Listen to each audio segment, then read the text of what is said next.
हम कृपा का आदर क्यों नहीं करते? जो हम पर कृपा हुई है इसका हम अनादर कर देते हैं। अगर एक भी किसी कृपा की कोर का हम आदर कर लें तो संसार समुद्र से पार होने का उत्साह प्रकट हो जाए। सबसे पहली कृपा मनुष्य शरीर, सबका अधिकार है भगवत प्राप्ति करने का। पुरुष नपुंसक नारी वा जीव चराचर कोई, सर्व भाव भज, ध्यान दीजिए, सर्व भाव भज कपट तजी, मोहि परम प्रिय सोई। चाहे स्त्री शरीर हो पुरुष शरीर हो कोई भी हो, यदि हम कपट का त्याग करके प्रभु का सर्वतो भावेन हमारे माता पिता भाई बंधु धन संपत्ति गति मति लोक परलोक सब मेरे प्रियालाल हैं, इसे सर्व भाव कहते हैं। कपट तजी, हृदय में कपट न रखे। प्रभु को कपट अच्छा नहीं लगता। मोहि कपट छल छिद्र न भावा। देखो हमारे ऊपर कितनी कृपा। जिस वृंदावन धाम में आना ही केवल लाडली जी के हेतु की कृपा से होता है, दूसरा कोई पुण्य प्रताप नहीं। श्री राधिका कृपा बिनु सबके मनन अगम्य, मन से भी नहीं सोच सकते वृंदावन कैसा है, या वृंदावन का नाम स्मरण भी नहीं कर सकते। वही कर सकता है जिस पर हमारी महारानी जी लाडली जी ने कृपा कोर की है। क्यों की है इसका कोई उत्तर नहीं, अहेतु की कृपालु। दूसरा, वृंदावन धाम आना, दर्शन करना, चले जाना, एक ये लाभ, परम लाभ। इससे भी बड़ा लाभ हुआ सत्संग मिल जाना। जैसे हीरा मिले और जौहरी न मिले तो उसका महत्व, उसकी कीमत हम नहीं जान सकते। ऐसे ही वृंदावन मिला पर वृंदावन के रसिक महानुभावों का संग नहीं हुआ तो हमारी हालत वृंदावन में रहते हुए वैसे ही है कि बड़ा कीमती हीरा है पर उसका महत्व नहीं है, उसकी कीमत पता नहीं। वो जौहरी मिल जाए फिर आसक्ति हो जाएगी कि मुझे जो मिला है तो बहुत बड़ी उपलब्धि है। फिर इसमें भी अब मुझे गंदे मार्ग में नहीं जाना, अब अध्यात्म मार्ग में चलना, बड़ी उपलब्धि। सत्संग हो रहा है, निश्चय ठीक नहीं, आचरण ठीक नहीं, तो बहुत काल तक किया हुआ सत्संग भी जो लाभ मिलना चाहिए वो नहीं मिला। अगर कहीं उपासक के हृदय में संसार के राग का त्याग कर भगवत मार्ग में चलने का थोड़ा भी उत्साह आ गया, विशेष कृपा। अब जिस मार्ग पर चले दृढ़ता पूर्वक चले, ये महामहिम कृपा। अब इसके आगे कुछ नहीं। जो मार्ग मिला, निरंतर भजन, श्री जी की सेवा, वाणी गायन, हमारा चित्त इनमें लगा रहे। अब पूरे जीवन हमारा यही केवल कर्तव्य है। उपासक एक कृपा पर भी महत्व बुद्धि नहीं रख पाता। जहां किसी इंद्रियजन्य विषय सुख का आकर्षण हुआ तो हम ये सोचते ही नहीं कि मुझे क्या मिला है जो छूट जाएगा। नारकी गतियों में जाने की हम योजना करते हैं और परम धाम का आश्रय मिला, वास मिला, दर्शन मिला, सत्संग मिला, एक भी बात की हमारे अंदर मात्र बुद्धि नहीं रहती कि मेरा श्रीधाम छूट जाएगा, मेरी लाडली जी का आश्रय छूट जाएगा, मेरा जीवन जो संयम के महान ऊंचाई पर चढ़ रहा है वो भ्रष्ट हो जाएगा, मैं एक छोटे से प्रलोभन में बहुत बड़ी निधि का त्याग कर रहा हूँ। मणिगण पुंज ब्रजपति छाणत हित हरिवंश कर गही कंचु। मैं कांच के लिए महामणि का त्याग कर रहा हूं। ऐसा विचार ये क्यों नहीं आ पाता? यही भगवान की बड़ी ही मोहिनी माया है, जो हमारे को लाडली जी की कृपा से सब प्राप्त हुआ और हम सब कुछ एक झटके में छोड़ देते हैं। जहां हमारा प्रारब्ध बदलने वाला है, अंतिम जन्म है, जहां अखंड सुख की प्राप्ति का संयोग बनने जा रहा है, वहां मूढ़ता करके अपना सर्वनाश कर लेते हैं। ऐसे माया के प्रवाह में पड़ जाते हैं जहाँ कोई विश्राम नहीं, कोई किसी तरह का सहयोग नहीं, बस अशांति ही अशांति, क्लेश ही क्लेश। अगर कहीं विश्राम लगता है तो मृत्यु में, चलो झंझट खत्म हो जाएगी। नहीं, पुनः नया जन्म मिलेगा, नई विपत्ति, नए संकट। इसलिए मान लीजिए आप पर जो कृपा है वो बहुत दुर्लभ कृपा है। महापुरुषों ने रो रो कर मांगा है कि हमको कभी ब्रजवास मिलेगा क्या? हे हरि, हम कब हुई हैं ब्रजवासी? हरि, क्या हम पर भी कभी ऐसी कृपा होगी कि हम अपने को ठसक से कह सकेंगे कि हम ब्रजवासी हैं, हम वृंदावनवासी हैं? आप इस महामहिम धाम के वास को कैसे छोड़ देते हैं? कैसा सौभाग्य मिला आने का, आप आए। यहां जो सत्संग मिल रहा है दुर्लभ लाभ है। एक शब्द भी बैठा लें तो आपके पापाचरणों का नाश करके आपको एक मुनि पदवी, महात्मा पदवी में स्थित कर दे, चाहे जहां भी हो, गृहस्थ में हो, विरक्त में हो, कोई भी हो। पर हमारी जो कमी है वो इतना हम विषयों का महत्व दिए हुए हैं, भोगों का। ना उस भोग के समान गुरु के वचन, ना तो उस भोग के समान श्री लाडली जी की कृपा, ना उस भोग के समान श्री धाम वृंदावन, ना उस भोग के समान हमारा अध्यात्म। इतना नीचा गिर गए हम, इतने नीचे हो गए कि एक विषय, तुच्छ विषय के सामने हम अपना परम अर्थ, परमार्थ, परम लाभ, प्रेम, ये सब तिनके की तरह छोड़ देते हैं। कितनी मलिन बुद्धि हो जाती। कब? जब आप कपट करते हैं। कपट शब्द, प्रभु से कपट, गुरुदेव से कपट, फिर ये अमूल्य वस्तुएं अपने आप इतने आपको दूरी कर देंगे। चिल्ला चिल्ला के कहते हैं कि सावधान, गुरु अपराध, वैष्णव अपराध, संत अपराध ना हो, नहीं ये धाम तत्काल आपको दंड देगा। तत्काल आपको समझ में नहीं आएगा, वो तत्काल आपके सुकृत नष्ट हो गए, अब आपको बाहर दिखाई देगा। बहुत सावधान। जब कोई उपासक उपासना के मार्ग में आकर अंदर की विषय व्याकुलता को सहता है, ध्यान देने योग्य बात है, तो वही व्याकुलता भगवद मिलन की व्याकुलता में बदल जाती है। ध्यान दीजिए, भगवान के लिए रोना कब आता है?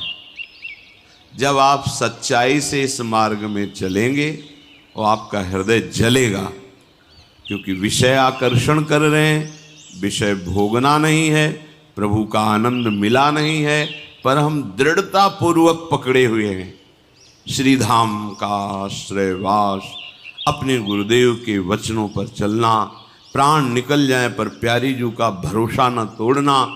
यदि कोई आनंद का अनुभव नहीं हो रहा पर आप पकड़े हुए हैं, तो यही जलन, यही व्याकुलता प्रभु के मिलन की व्याकुलता में बदल जाएगी। कोई नई तपस्या नहीं करनी, समझिए आप। पर जब ऐसी व्याकुलता प्रकट होने का अवसर आता है तो आपके सामने दो चीजें रखी जाती हैं, एक भगवत मार्ग और दूसरा संसार के भोग। बिल्कुल फ्री, अभी भोग लो। ध्यान रखना शब्द, ऐसी परिस्थिति उसके सामने, अभी भोगो, फ्री भोगो, कोई दंड नहीं। कोई परेशानी नहीं। और इधर प्रभु का मार्ग, अब चयन करो। अब आगे चल करके व्याकुलता पैदा होगी या इसकी, क्या चयन करते हो? तो हम लोग इतने गिरे हुए विचार वाले हैं कि भगवान को विषय के सामने छोटा करके छोड़ देते हैं और विषय स्वीकार कर लेते हैं। फिर क्या, आधी मिले न पूरी पावे, पछताना रह जाता है, रोना रह जाता है। आपका वो कृपा होगी, किस युग में होगी पता नहीं। ये जो सौभाग्य मिला है ना, किस युग में मिलेगा इसको फाइनल कोई नहीं कह सकता। नष्ट तो नहीं हो गए, क्योंकि सेवा भजन जो कुछ भी बना है वो अविनाशी है, वो आपका साथ देगा। पर कितना समय लगेगा आपको इस जो सौभाग्य मिला उसको ठुकरा दिया, इसका बीच का जो परिणाम भोगना पड़े, कितना समय लगे, इसको कुछ नहीं कहा जा सकता। जब इस हम क्लेश को सहते हैं, सहत सहत बाढ़े भगति। देखो तुम वीर हो, तुम सह सकते हो, ऐसा नहीं कि मैं नहीं सह सकता, सह सकते हो। बस तुम सहने का निश्चय करो। तुमने निश्चय कर लिया कि मैं सह नहीं पाऊंगा, तो सच्ची कहते हैं आप में बहुत सामर्थ्य है, आप सब कुछ सह सकते हैं। हमने एक भिक्षा करने जब जाते थे तो एक घर में देखा, उनका एक्सीडेंट हो गया था, पैर यहाँ से टूट गया था, सरिया पड़ी थी, इतना बड़ा पत्थर बंधा हुआ, हिल नहीं सकते। कितना जब उनसे बात करते थे तो बात नहीं करते, सह रहे, भयानक कष्ट सह रहे। ये कोई छोटे मोटे कष्ट नहीं है। जब आप चल रहे हैं तो आपको पता नहीं, जब आप चल नहीं पाएंगे तब चलने का सुख पता चलेगा कि काश वो समय जब मैं दौड़ रहा था, चल रहा था, आज कदम नहीं बढ़ा पा रहा हूँ। आप आराम से उठ बैठ रहे हैं, हिल डुल रहे हैं। जब आपकी वो स्थिति आएगी तब आप इसके लिए सोचेंगे वो कौन सा दिन था जब मैं बहुत स्वस्थ था।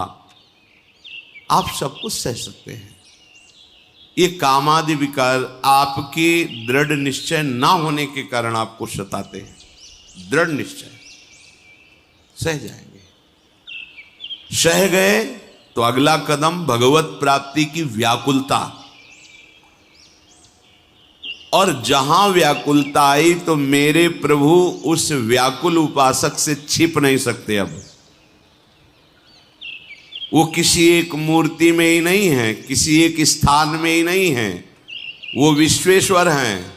विश्व के किसी भी कण में ऐसा नहीं जहां भगवान हमारे ना विराजमान हो।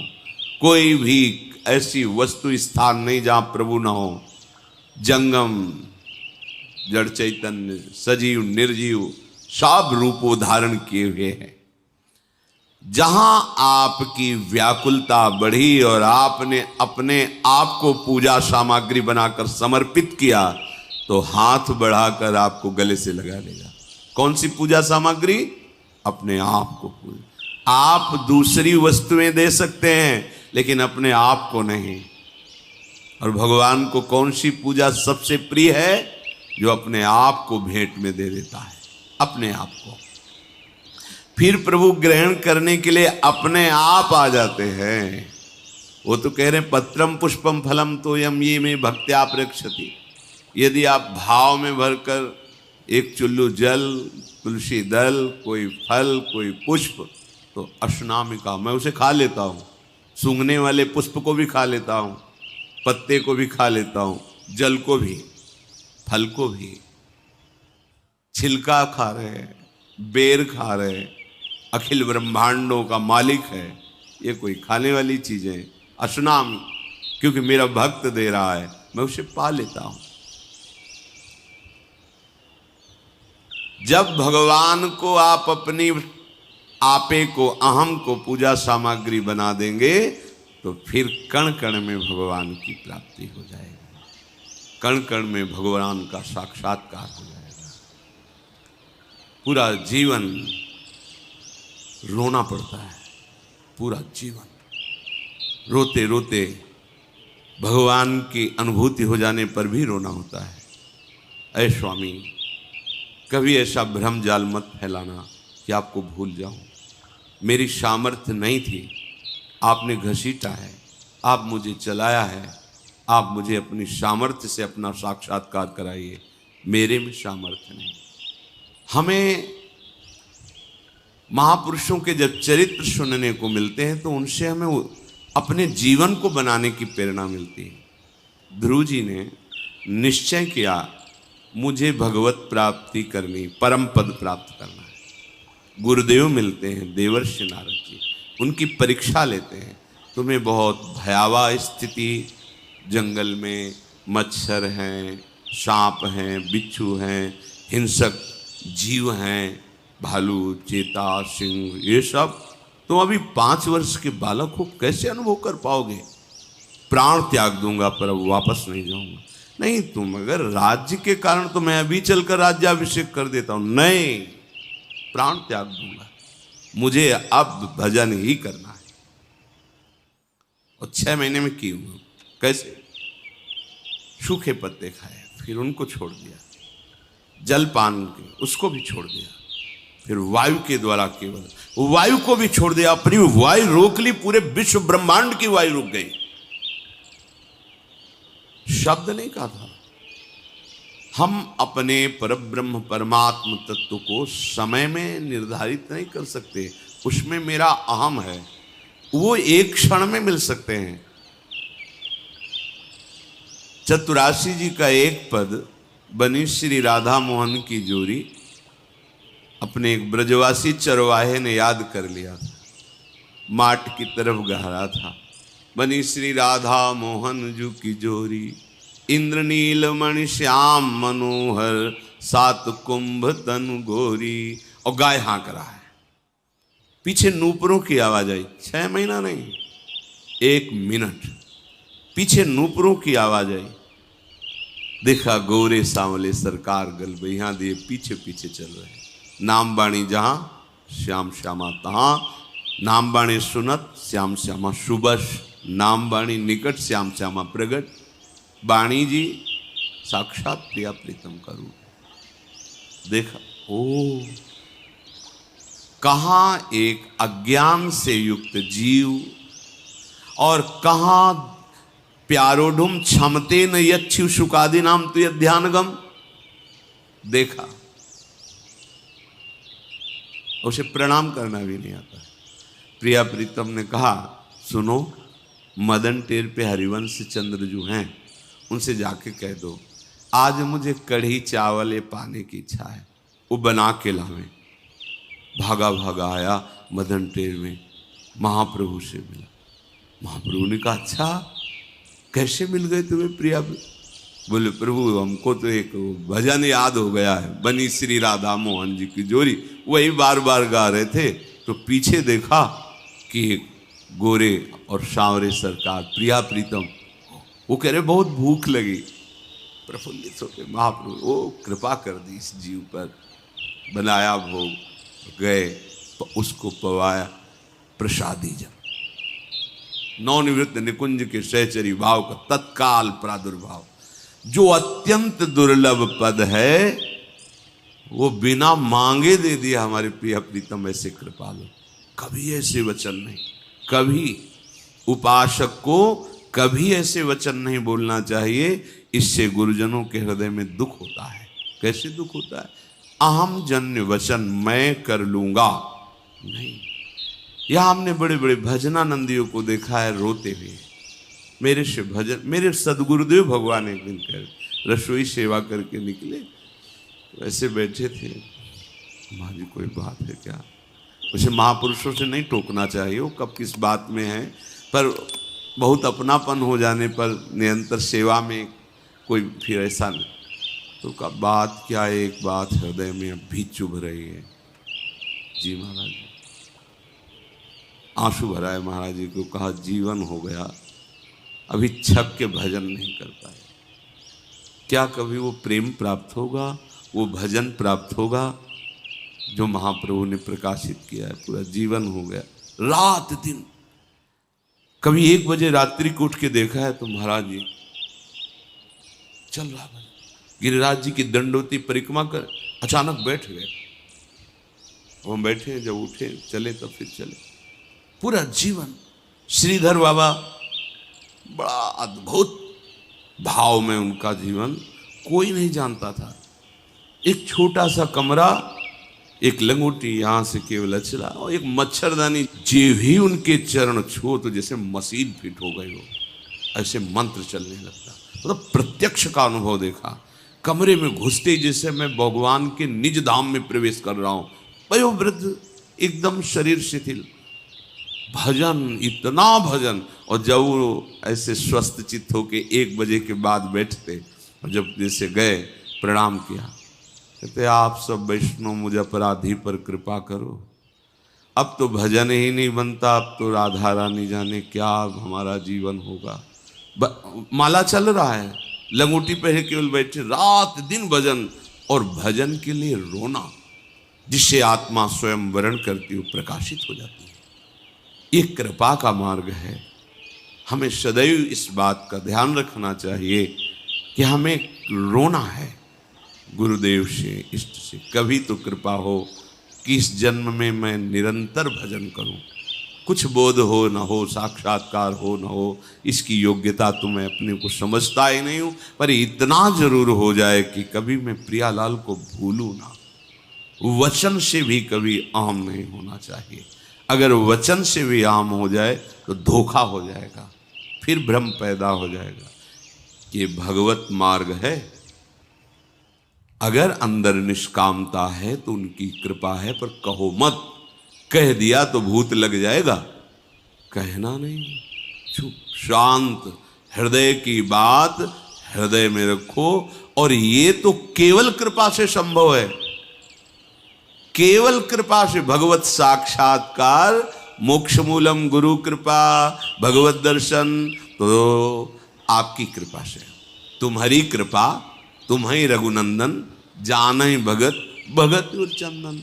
हृदय को शीतल करने वाले हे आनंद समुद्र प्रभु, आपकी कृपा से आपका साक्षात्कार होता है, आपकी कृपा से आपका अनुभव। तो कृपा कोई सीमा नहीं।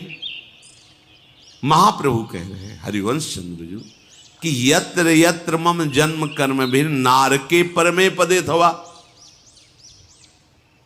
हमें निकुंज में रखो या नरक में रखो या परम पद में रखो, आपकी मौज पर रहूंगा, आपके साथ जहां आप भेजेंगे। राधिका रति निकुंज मंडली, वो फाइनल नहीं कह रहे, वो कह रहे जहां जहां जे जोनि जन्मों कर्मवश, बस आपसे यही मांगते हैं, तहां नाथ पद अनुराग हो, आपके चरणों में प्रेम हो, आपका भजन होता है, आपकी कृपा से आपकी भजन। हरिवंश कृपा, हरिवंश कहें, बहुत सावधान। अंतःकरण के अंतर्गत में अहम धर्म तब तक अपना राज्य रखता है जब तक तृणादपि सुनीचेन ये भाव नहीं आ जाएगा। यही भाव भगवत साक्षात्कार कराता है। आप भगवत साक्षात्कार कर सकते हैं? मुझ अदम की सामर्थ्य क्या है। अरे मैं तो एक बार राधा भी नहीं बोल सकता, अगर बोल रहा हूं तो केवल वृंदावन की कृपा, गुरुदेव की कृपा, सब रसिकों की चरण रज का प्रताप, मेरे में सामर्थ्य। ये तृणादपि सुनीचेन की तरफ हृदय जा रहा है।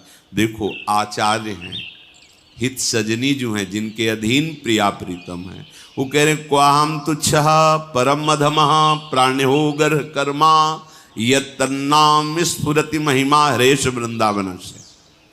मैं तो तुच्छ मूढ़ अधम, और ये पराविद्या राधा नाम, बोले ये तो सिर्फ वृंदावन की महिमा है। और जबकि दाता राधा नाम के दाता हैं वो, किशोरी किशोर अधीन है उनके।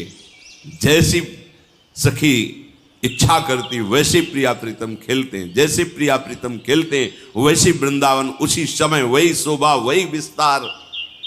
समझिए,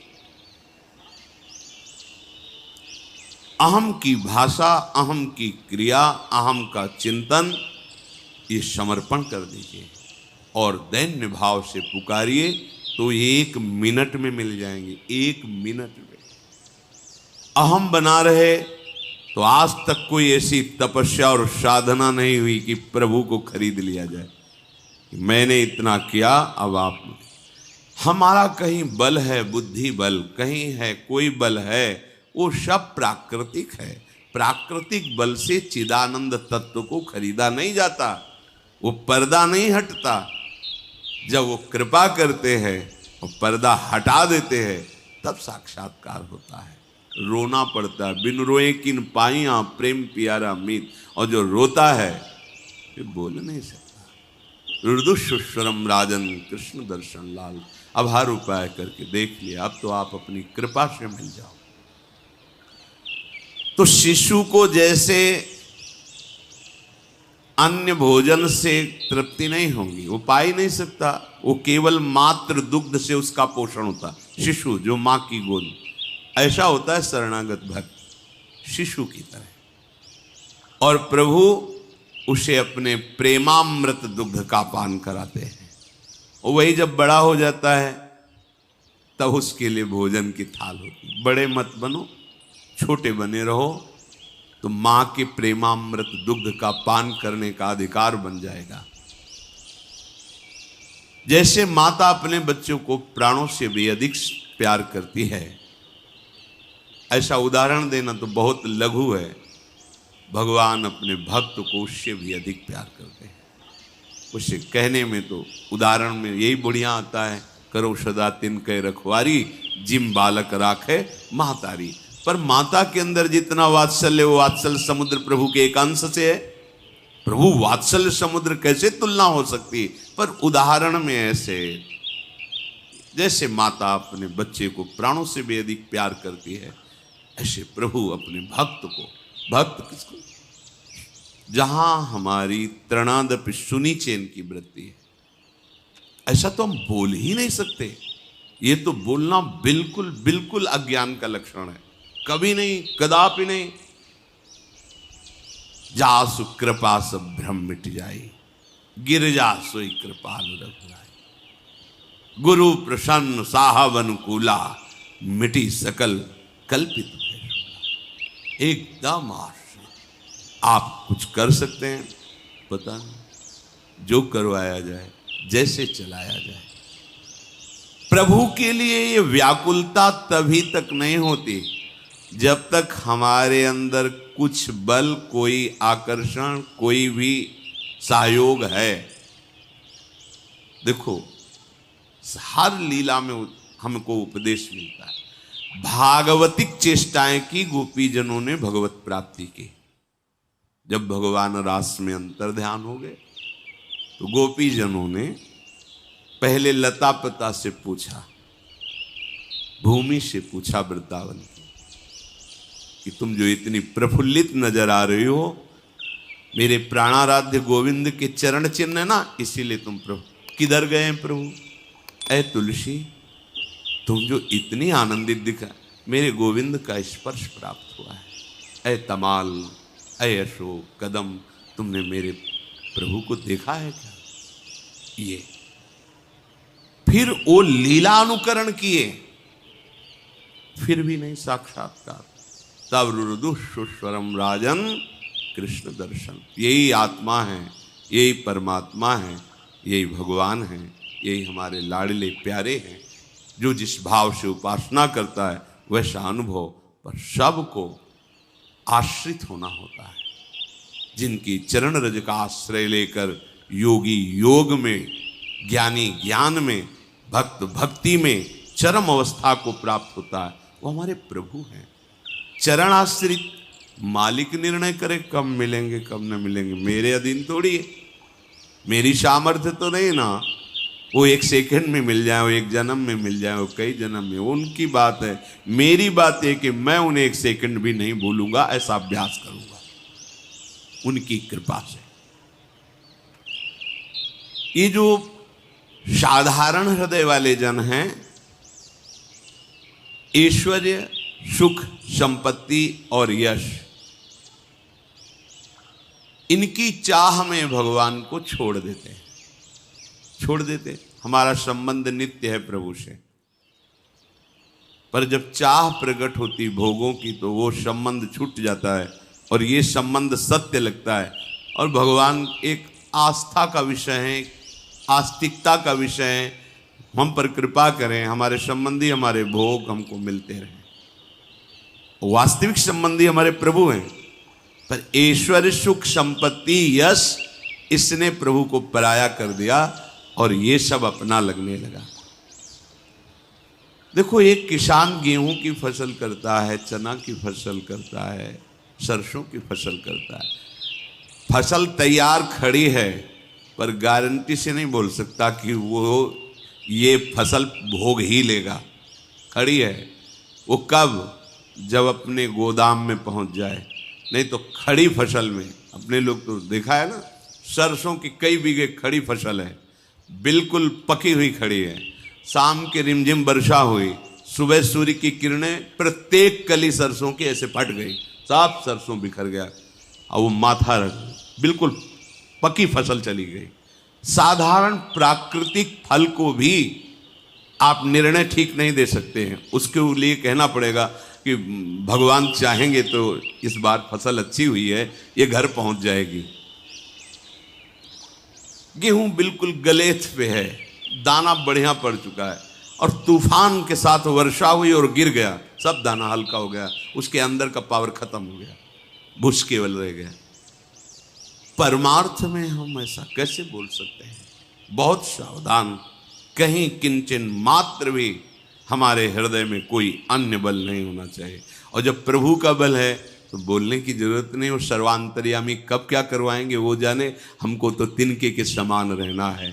ज्यों ज्यों राखत हो त्यों त्यों रहियत हो हरि। पिंजरा को जानवर फड़फड़ा सकता है, उड़ नहीं सकता।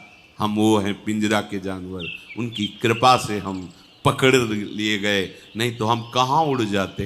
ये तो उनकी कृपा हमें पकड़े। सत्य मार्ग का अवलोकन करो, सत्य मार्ग के भाव को समझो। लोग जरा से धन, जरा से ऐश्वर्य, जरा से सुख, सम्मान, बल, इसके लिए प्रभु को छोड़ देते हैं। बिल्कुल ऐसा ही है, बिल्कुल ऐसा ही है। जीवन भर सुख संपत्ति की भूल भुलैया में दौड़ते दौड़ते मृत्यु के समीप पहुंच जाते हैं। हाथ कुछ नहीं लगा, शरीर ही छूट जाएगा तो तुम्हारा प्रयास किया हुआ ये जो सुख है, ऐश्वर्य, धन संपत्ति, मान प्रतिष्ठा, ये नहीं रहती। ये जो जगत का तुम्हें सौंदर्य खींच रहा है, सुख खींच रहा है, और जिसकी छाया में तुम मतवाले हो रहे हो, अगर वो मिल जाए तो कैसा लगेगा? जिसे तुम सुख समझते हो, ये सुख नहीं, सुख की छाया है, समझ पड़ती नहीं, ये मेरे गिरधर की माया है। जिसकी छाया में तुम पागल घूम रहे हो, सुखाकर्षण, अगर वो सुख समुद्र मुस्कुरा के तुम्हें गले से लगा ले तो कैसा होगा?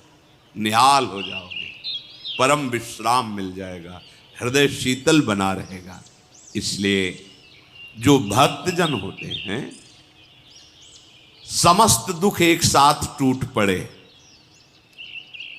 भारी पीड़ा उसको घेर ले और उसके ऊपर कलंक लगाया जाए, लांछना का भार डाल दिया जाए, तो भी परम धाम का यात्री डगमगाता नहीं, आगे बढ़ता है।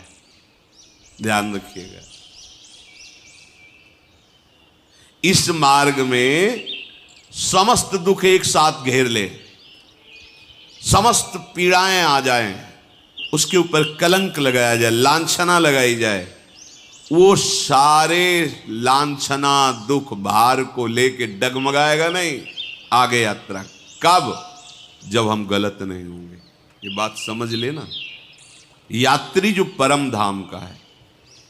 इसलिए इस मार्ग के पथिक को कुल, मान, लज्जा, प्रशंसा, प्रणाम, नमस्कार, ये सब कभी अपने हृदय में नहीं लाना चाहिए, नहीं तो मार्ग रुक जाएगा। कुल, मान, लज्जा, प्रशंसा, प्रणाम, नमस्कार, यश, कीर्ति, ये इस मार्ग में अगर स्वीकार किया तो बदल जाएगा मार्ग। आज तक न मालूम कितने ऐसे ऐश्वर्यवान और विद्वान इस मोहक माया से मोहित होकर के अपने प्राणनाथ के लिए निकले थे और अपने प्राणों को खो दिया भोग और ऐश्वर्य में। ये निरा पागलपन चढ़ाती है माया, निरा पागलपन। वो खुद कहेगा मुझे समझ में नहीं आया मैंने ऐसा क्यों कर दिया। वो खुद अपने से प्रश्न करेगा पर उत्तर नहीं मिलेगा। क्यों? क्योंकि आपने शास्त्र अवहेलना की, गुरुजनों की वाणी का त्याग किया, तो आपके ऊपर पागलपन चढ़ गया।